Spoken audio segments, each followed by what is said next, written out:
സിന്ധു നദീജല കരാറിൽ പുനർചിന്തനം ആവശ്യപ്പെട്ട് ഭാരതത്തിന് പാകിസ്ഥാന്റെ കത്ത്. പാക് ജലവിഭവ സെക്രട്ടറി സയ്യിദ് അലി മിർസ കേന്ദ്ര ജലവിഭവ സെക്രട്ടറി ദേബശ്രീ മുഖർജിക്കാണ് കത്തയച്ചിരിക്കുന്നത്. എന്നാൽ ഇക്കാര്യത്തിൽ കേന്ദ്ര സർക്കാർ മറുപടി നൽകിയിട്ടില്ല. പഹൽഗാം ഭീകരാക്രമണ പശ്ചാത്തലത്തിലായിരുന്നു പാകിസ്ഥാനുമായുള്ള സിന്ധു നദീജല കരാർ നിർത്തിവെച്ചത്.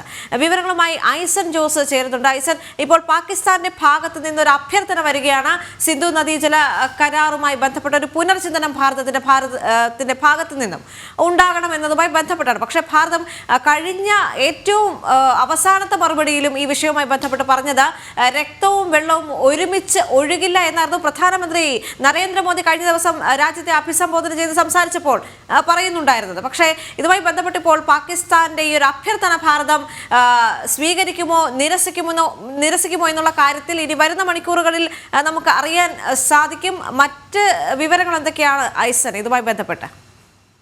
ദേവിക, നാളിതുവരെ പ്രധാനമന്ത്രി ഇക്കാര്യത്തിൽ പറഞ്ഞ മറുപടികൾ തന്നെയാണ് ഈ കത്തിനുള്ള ഉത്തരമെന്നതാണ് യാഥാർത്ഥ്യം. നമുക്കറിയാവുന്നതാണ്, ഇക്കഴിഞ്ഞ ദിവസം ഏറ്റവും അവസാനം പ്രധാനമന്ത്രി നടത്തിയ ആ പ്രസംഗത്തിലും, അതായത് വ്യോമസേന ഉദ്യോഗസ്ഥരെ അഭിസംബോധന ചെയ്യുന്ന വേളയിലും അദ്ദേഹം ഈ കാര്യവുമായി ഈ കാര്യത്തെ പരാമർശിച്ചത് രക്തവും വെള്ളവും ഒരുമിച്ച് ഒഴുകില്ല എന്ന കൃത്യമായ നിലപാടാണ്. നമുക്ക് ലഭ്യമാകുന്ന സൂചനകളനുസരിച്ച് ഇപ്പോൾ ഈ കത്ത് ലഭിച്ചിരിക്കുന്നത് പാകിസ്ഥാൻ്റെ ജലവിഭവ മന്ത്രാലയത്തിൻ്റെ സെക്രട്ടറിയിൽ നിന്നും ഭാരതത്തിൻ്റെ ജലനിധി സെക്രട്ടറിക്ക് ലഭിച്ച കത്ത് അയച്ചിരിക്കുന്നത് ഈ പോരാട്ടം, അതായത് പഹൽഗാം ഭീകരാക്രമണത്തിന് ശേഷമുള്ള ഭാരതത്തിൻ്റെ ഭീകരവാദ കേന്ദ്രങ്ങൾ, പാകിസ്ഥാനിലെ ഭീകരവാദ കേന്ദ്രങ്ങളിലേക്കുള്ള സൈനിക ആക്രമണം ശക്തമായി നിലനിൽക്കുന്ന ഒരു സമയത്താണ് ഈ കത്ത് വന്നത് എന്നതാണ് ഇപ്പോൾ നമുക്ക് ചില സൂചനകൾ ലഭ്യമാകുന്നത്.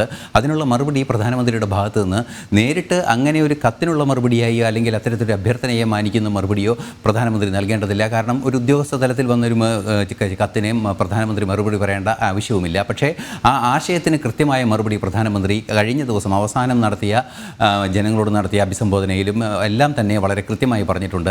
വെള്ളവും രക്തവും ഒരുമിച്ചൊഴുകില്ല. ദേവിക സൂചിപ്പിച്ചതുപോലെ വെള്ളവും രക്തവും ഒരുമിച്ചൊഴുകില്ലെന്ന ഉറച്ച നിലപാട് തന്നെയാണ് ഭാരതം ഇക്കാര്യത്തിൽ സ്വീകരിച്ചിരിക്കുന്നത്. അതിൽ നിന്നും നമുക്ക് കൃത്യമായൊരു സൂചന ലഭ്യമാകുന്നുണ്ട്. പാകിസ്ഥാൻ്റെ ഈ അഭ്യർത്ഥനയൊന്നും ഭാരതം അംഗീകരിക്കാൻ പോകുന്നില്ല എന്ന് തന്നെയാണ് അതിൻ്റെ മറുപടിയായി പ്രധാനമന്ത്രിയുടെ ഭാഗത്തു നിന്ന് തുടർച്ചയായി പ്രധാനമന്ത്രി തന്നെ പറയുന്നു. എന്നൊരു സാഹചര്യം ഉണ്ടാകുമ്പോൾ തീർച്ചയായും അത് അംഗീകരിക്കാനുള്ള സാധ്യത തീരെയില്ല എന്ന് തന്നെ നമുക്ക് നിരീക്ഷിക്കാവുന്നതാണ്. പക്ഷേ അത്തരമൊരു സാഹചര്യത്തിലേക്ക് പാകിസ്ഥാൻ എത്തപ്പെട്ടിരിക്കുന്നു എന്നത് മറ്റൊരു യാഥാർത്ഥ്യം കൂടിയാണ്. അതായത് പാകിസ്ഥാനിലെ 1 കോടിയോളം ജനങ്ങൾ, കൃത്യമായ 1 കോടിയോളം ജനങ്ങൾ ഭക്ഷ്യക്ഷാമത്തിലേക്ക് പോകുന്നു ഈ വെള്ളം നിർത്തിവെക്കുന്ന സാഹചര്യം ഉണ്ടായാലെന്ന് പാകിസ്ഥാൻ്റെ കണക്കുകളല്ല, വേൾഡ് ബാങ്കിൻ്റെ കണക്കുകളും IMFൻ്റെ കണക്കുകളും ഒക്കെയാണ് പുറത്തു വന്നത്. അതുപോലെ തന്നെ 20 ലക്ഷത്തോളം പേർ പട്ടിണിയിലാകും. അതായത് അവരുടെ ജീവിതോപാധി നശിക്കും. കർഷക തൊഴിലാളികളും കർഷകരുമൊക്കെ അവരുടെ ജീവിതോപാധി പോലും നശിക്കുന്ന ഒരു സാഹചര്യത്തിലേക്ക് ഈ തീരുമാനം പോകുമെന്ന ഒരു യാഥാർത്ഥ്യം നിലനിൽക്കുന്നുണ്ട്. ആ പ്രദേശത്തെ സിന്ധ് മേഖലയിലെ വലിയൊരു ജനതയെ കൃത്യമായി ബാധിക്കുന്നൊരു പ്രശ്നമാണിത് എന്നതൊരു യാഥാർത്ഥ്യം തന്നെയാണ്.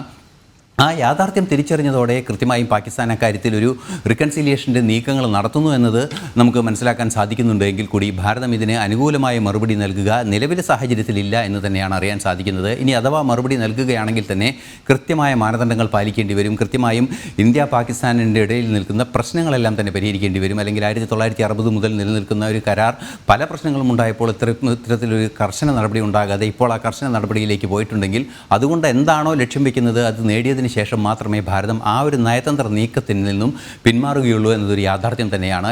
ഭാരതം ചെയ്ത, അതായത് ഇക്കഴിഞ്ഞ കാലഘട്ടത്തിൽ ഏറ്റവും പ്രധാനമായി അല്ലെങ്കിൽ പ്രധാനമന്ത്രി നരേന്ദ്രമോദിയുടെ ഭരണകൂടത്തിൻ്റെ ഭാഗത്തു നിന്ന് ഭാരതത്തിൻ്റേതായി ഉണ്ടായ നയതന്ത്ര നീക്കങ്ങളിൽ, പാകിസ്ഥാനെതിരായ ഭീകരതയ്ക്കെതിരായ നയതന്ത്ര നീക്കങ്ങളിൽ ഏറ്റവും സുപ്രധാനവും ഏറ്റവും പ്രായോഗികമായതും ഏറ്റവും കൃത്യമായതുമായ ഒരു നടപടിയായിരുന്നു ഇതെന്ന് തെളിയിക്കുന്ന ഒരു സാഹചര്യങ്ങളാണ് ഇപ്പോൾ പുറത്തു വരുന്നത്. തീർച്ചയായും ഇത് അംഗീകരിക്കാനുള്ള സാധ്യത നിലവിലെ സാഹചര്യം പരിശോധിക്കുമ്പോൾ ഇല്ല എന്ന് തന്നെ നമുക്ക് ഉറപ്പിച്ച് പറയാനാകും. എങ്കിലും അത് എത്ര കണ്ട് ആഘാതം പാകിസ്ഥാന് സൃഷ്ടിച്ചു, അത് ഏത് രീതിയിലാണ് ഭാരതം നയതന്ത്ര തലത്തിൽ നടപടികൾ സ്വീകരിക്കുന്നത്, അത് എത്ര കണ്ട് ശക്തമാണ് എന്ന് വാലിഡേറ്റ് ചെയ്യുന്നുണ്ട് എങ്കിൽ കൂടി ഇക്കാര്യത്തിൽ ചർച്ചകൾ വേണമെന്നൊരാവശ്യം അവർ മുന്നോട്ട് വയ്ക്കുന്നു. പക്ഷേ മറ്റൊരു മധ്യസ്ഥം ഇക്കാര്യത്തിൽ സാധ്യമാവുകയുമില്ല. തീർച്ചയായും മറ്റു മധ്യസ്ഥ രാജ്യങ്ങളുടെ ഇടപെടലോ മധ്യസ്ഥ സംവിധാനങ്ങളുടെ ഇടപെടലോ ഉണ്ടാകുകയാണെങ്കിൽ അത് തീർച്ചയായും ഭാരതം അംഗീകരിക്കുകയുമില്ല.